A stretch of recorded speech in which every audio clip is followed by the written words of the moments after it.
The Trump administration is considering new sanctions to make sure Russia abides by the terms of a 1987 nuclear arms treaty that limits intermediate-range missiles. Russian companies that helped develop a new version of a banned cruise missile will bear the brunt of the sanctions being weighed by the Commerce Department, Politico reported. The U.S. says Russia's newly deployed Novator 9 M729 missile violates the Intermediate Nuclear Forces Treaty. If the Russians are breaking the treaty, the U.S. might respond by developing a new intermediate-range cruise missile of its own, the State Department said.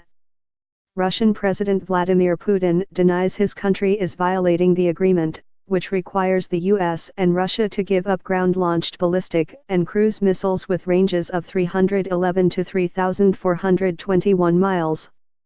The U.S. allegations are absolutely unfounded, said Russian Deputy Foreign Minister Sergei Ryabkov on Saturday.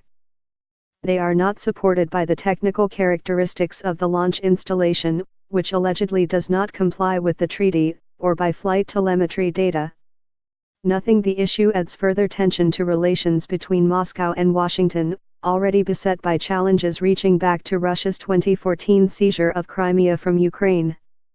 The U.S. has already sanctioned Russia for the Crimea seizure and for alleged interference in the 2016 U.S. presidential election, an accusation the Kremlin has repeatedly denied.